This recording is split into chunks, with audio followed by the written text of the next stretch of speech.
So, very good afternoon, ladies and gentlemen, from me here in the city of St John's.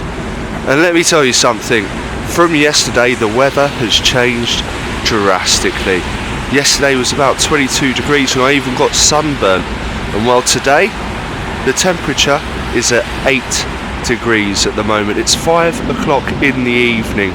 I wanted to get out earlier and film, but the weather has been so bad that I just haven't been able to. So I'm wrapped up in a scarf, in my hoodie, and it is absolutely freezing. But yeah, that's just the way it is, I guess. What we're going to do today is we're going to take a look at some of the historical sites here in St John's. Now, what many people do not know about St John's is that it used to be a British overseas territory until 1949. So just 70 years ago, where we're standing now used to be British. Used to be a British overseas territory, just like Gibraltar.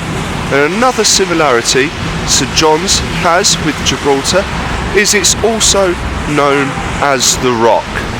So what we're going to do now is we're going to take a look at St John's colonial history. Come on, guys.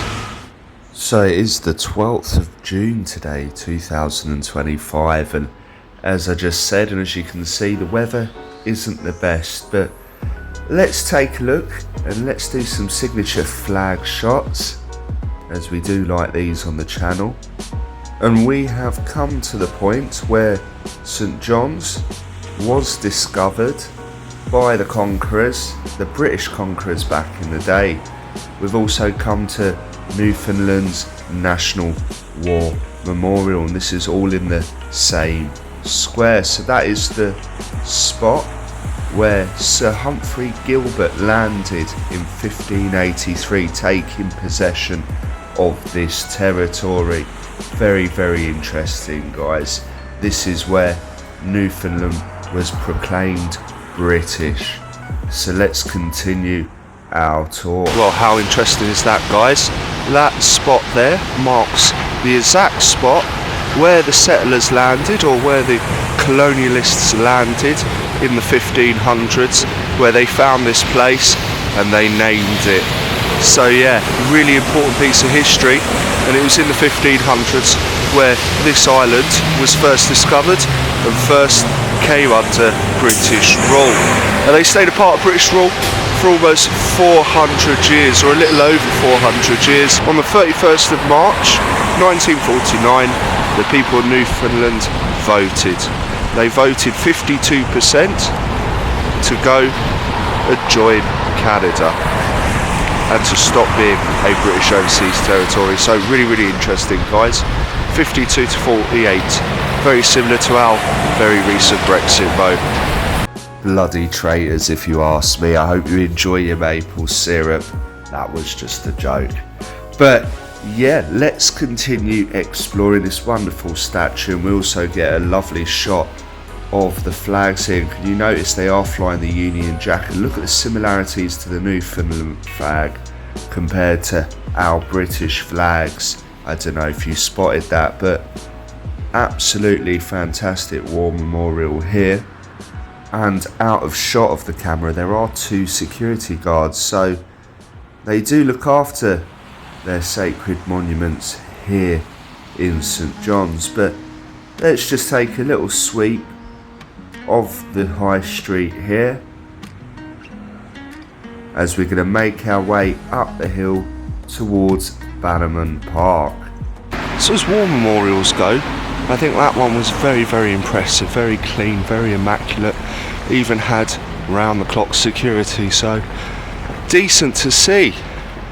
On our quest looking for British colonial buildings, what we're going to do now is we're going to head up this hill, past these really beautiful, colourful houses, and we're going to head to Bannerman Park, where we should find more evidence of British colonialism here in St John's, Canada. Come on, guys. More multicoloured houses here as we make our way up the hill and through St John's downtown area. These are a feature all across the city. But you can see the weather isn't the greatest, it's not the best weather to film them in. When it's a bit sunnier, I'll come back down and we should get some great shots of these houses. But we've arrived here, it's only about a 8 to 10 minute uphill walk from the downtown area to Bannerman Park. And the first place we are going to check out is the Lieutenant Governor's residence. This is also the place the British royal family, and as well I guess the Canadian royal family, come to stay when they are visiting St John's. So let's check this out. Government House here in Bannerman Park, and it is an absolutely stunning park here as well.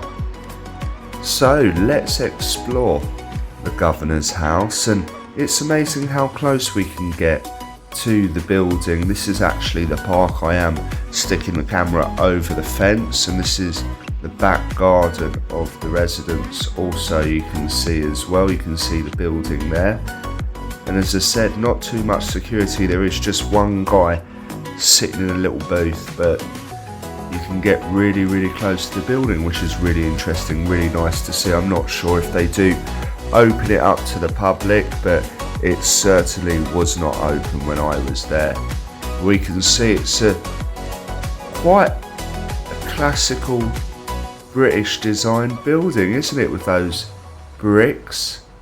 Very British colonial. So I guess we're starting to see our first piece of evidence here in the park, and it's amazing to think it was only 60 odd years ago that this place was still a British dominion. So it's amazing how quickly the world changes, maps are redrawn, and countries cease to exist in such a short period of time.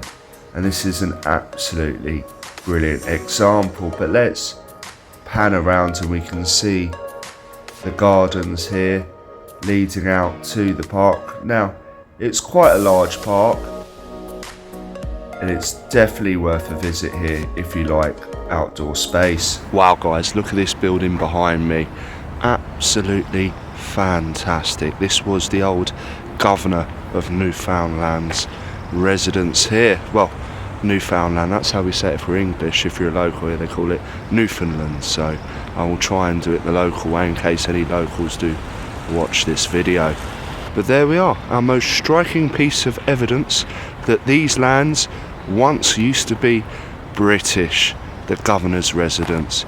It's a bit like the equivalent of the convent in Gibraltar, although I think this building is a bit more elaborate and grandiose than the convent. But yeah, beautiful surroundings all the same. It's a beautiful park here as well. So what we're going to do is we're going to take a walk around this park and we'll see if we can find any more pieces of evidence of these lands being British. Come on guys. Now this park does remind me of being in the UK quite a lot, with the green grass and the grey skies and the brick buildings. So a lot of similarities here in St John's and here in Bannerman Park as we sweep around. Yeah, I can really imagine being somewhere in London. But let's have a look at this. And the former Queen Elizabeth II, did visit St John's 4 times in her reign, and she stayed here in Government House. And they've got loads of information here, and something really interesting is that all the former royal visitors to St John's have planted trees in this garden. So we're going to take a look around and see if we can find some of the famous names here. It isn't just royalty, but it's also visiting politicians and dignitaries as well. So let's take a look around these wonderful gardens, and one of the first ones we see is a tree planted by our now King Charles, and Canada's King Charles. I know he visited Canada just last week, or just a week before I arrived in Canada. So we can also see Princess Anne. Princess Anne featured on the channel about 1.5 years ago when she visited Gibraltar for about 10 hours or so. But let's take a look at the trees here, and they are absolutely stunning. And we're going to make our way around this park, because it's not just these gardens we have to come and visit. No, there is another part of this park that is of interest to us, which we're going to check out in just a bit. But let me just finish up with these shots here in the garden by Government House.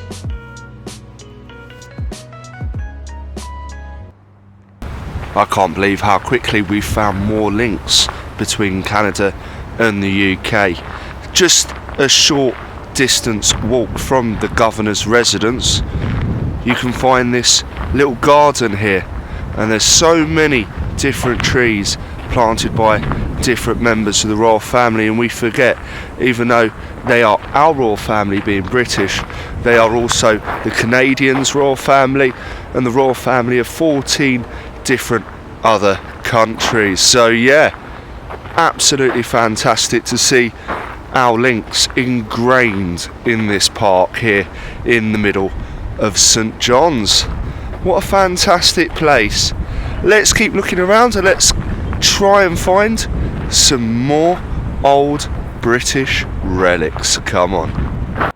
So I think I can see our next point of interest poking up behind the trees there.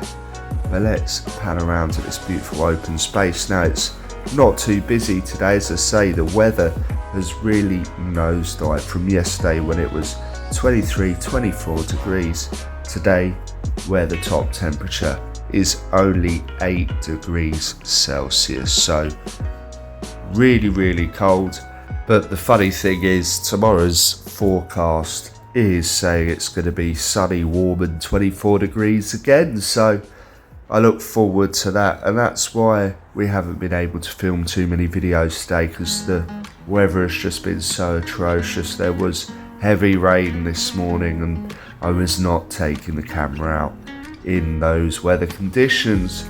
But enough about the weather, let's continue exploring Bannerman Park and let's make our way over to our final stop, the centrepiece of this video, and that building is aptly named Colonial House, and we can just see it there across the road. There is a road that runs through Bannerman Park. So as I said it before on this series, and I will keep saying it at all the different locations we visit, if you're thinking about coming to St John's, 100% it's definitely worth the visit. But there we are, we're here at the Colonial Building. Now, this used to be the Parliament for the British Dominion of Newfoundland, and we can see these plaques on the floor telling us the story of Newfoundland and how it came to join Canada in 1949. It became the 10th province of Canada. So again, guys, can we see the similarities between Gibraltar and St John's when St John's was under British rule? Let's look at this building. This building behind me, the Colonial Building, was the old Parliament, the old seat of government for the Dominion of Newfoundland. But just like in Gibraltar, this would be the equivalent of number 6, or the Parliament as well, two different roles slashed into one. And where you have number 6, adjacent to number 6 you have the convent. So just look over here, just past this road behind us, this building behind us here, that was the governor's residence. So we can see the similarities, so you can see why Bannerman Park is so important if you want to go and explore the British history that is ingrained into St John's. So let's go around and let's take a look at the old Parliament building, the Colonial House. Come on. Now, this building does really resemble British imperial architecture. You can find buildings like this scattered all across the United Kingdom, not just Gibraltar, with these grey bricks and these windows. These are also familiar to me being British. Now you can find a map here. Feel free to pause this video at all the maps and all the information points I film. Obviously I'm not going to just read them off, that's not too interesting. I'm just going to give you a brief summary of the history.